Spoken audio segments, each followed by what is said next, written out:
you recording? Yep. Recording. All right, ground zero. Actually, day 2 of ground zero. What happened is we filmed. We had no choice. Everyone showed up 10 minutes prior to production for End Time University, and we white balanced the P2 cameras on a chart up here, and I don't have it now, but someone threw up the baby zip. Show the baby zip up here. Show this setup right here. This 2K baby zip. We had the big ones up there, and this is for you, Stephen K, if you're listening. We had the big, show those over there. Up there. We had those up there, and it was they wouldn't flag properly. So what we did is we threw up the baby 2Ks, and was it that one or was it that one that was 100% on the chart? I think it's this one right here. This one. That was the one. And we forgot to bring it down for the show. Look at me. So what happened is our waveform monitor went from a nice, beautiful top to like out the floor. It just blew out a hot spot in the center stage. So what I'm going to do right now for you is show you. We had it perfect, and I want you to look at our setup up here, which, thanks to you, Stephen, it was a great idea. But then I went and got a brainbuster idea to throw up that parabeam for some background lighting, so I can key out his hair, like some real nice cut. And that's where I think I'm going wrong, where I need a little bit more technical advice. I don't think it's that bad. I think it's just about a matter of moving some of these parabeams around. But what's happening is I'm getting a hot spot. It's not flagged properly, so I'm getting a nice white line here, which was probably actually coming from that 2K because we left it at 100%. I have the parabeams and everything on a DMX switch now, so I could either turn them down or just take them down. So come on back here. Let me get an underneath view of what we got going down here. This fills the corner.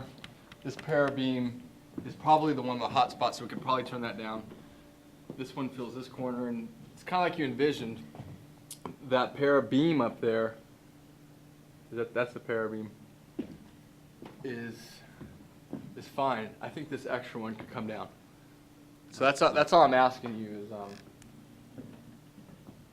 what to do. But let's go ahead and look at this on film. Come on out here where the cameras are. Let Stephen see this entire light. Just go around the room.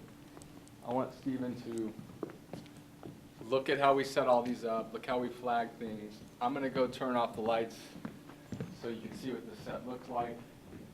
Then I'm going to show you some video that was shot on SD 16.9, and then you'll begin to see where I'm having some issues.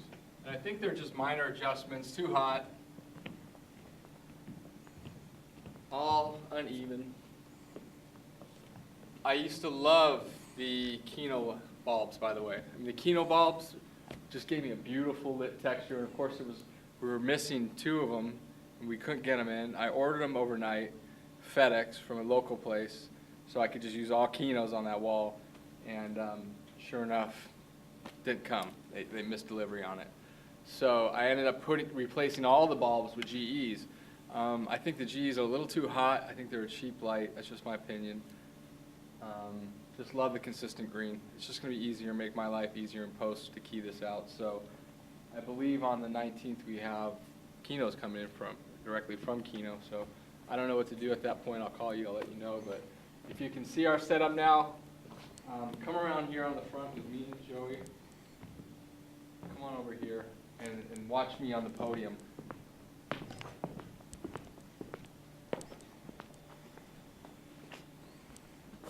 What's this camera that we're on right now?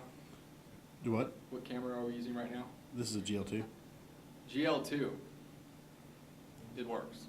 SD. This will give you an idea of where we're at as far as when our speaker's up here. And this pulpit is a little different. This is for End Time University. This is going to move, and we're going to have a desk soon. So we have all these interchangeable sets, and that's why we got these other lights out here, so we can position lighting and bring them down a little and adjust them, but Let me get the desk real quick. I'll show them the desk. he's seen it on the other. Okay. He's seen it on the other videos. Okay. This is my first obstacle I got to accomplish. So, do you see a shadow behind me right now? Yeah, I do. There's a shadow behind me coming from one of these guys at 100%. So, we have some issues to do. And when Irvin's speaking, he's going back and forth like this.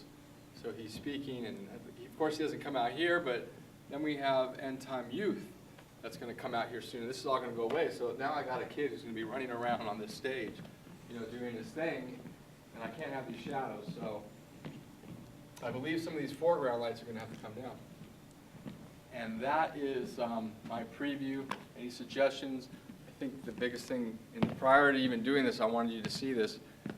I want to take down that parabeam and that parabeam, or leave one of them up. I need some good key light for the back of his head. I want a clean key separation, and that's. Oh, why aren't those two? What are those up there that we put for the background? Fresnels. Fresnels? Mm-hmm. Okay.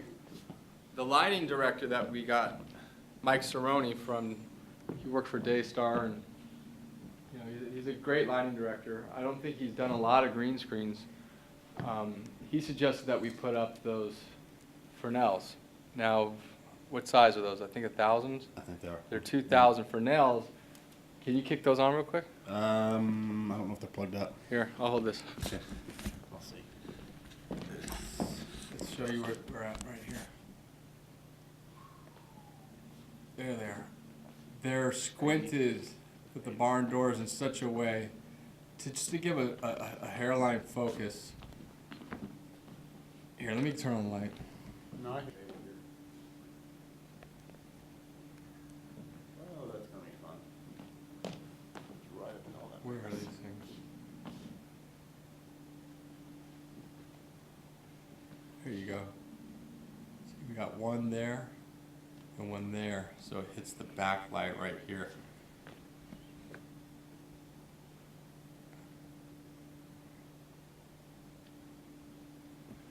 Now we took some Lecos and threw it on this header, which worked out very well. But the other one's not plugged I think there's still some hot spots in it that need to be fixed. But you can see how hot it is right there.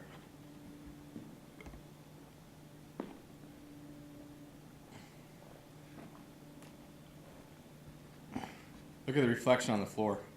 I don't know what to do about that. I don't think there's anything I can do about that except to key it out and do a mask on there and use a piece of that nice wood. It's just the reflective material was not a bright idea.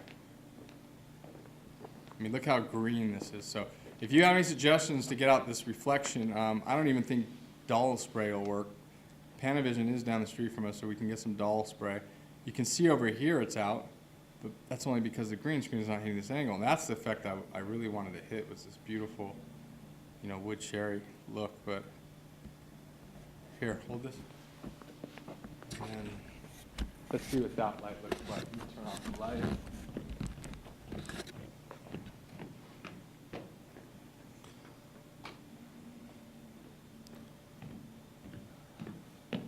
Okay, so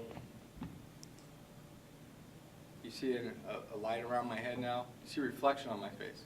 The problem with those two lights is when he turns side to side, I'm getting a reflection, or one of them's on. Yeah, that over Okay, here. well, one of them's on. If you come over on this side then, that light's hitting my face here.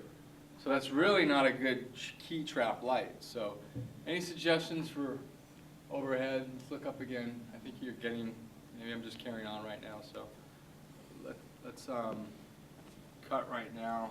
Come around the stage and let's get a close-up on all of this light setup. I'm going to hit the main lights. Okay. And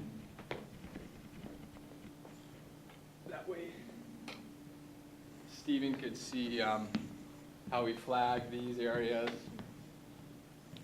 That's way too bright, I can tell already. That's where that's coming from. But see how we used our current Leco system, our set lights, just to give the header a nice brush. Maybe 2 Ks, and then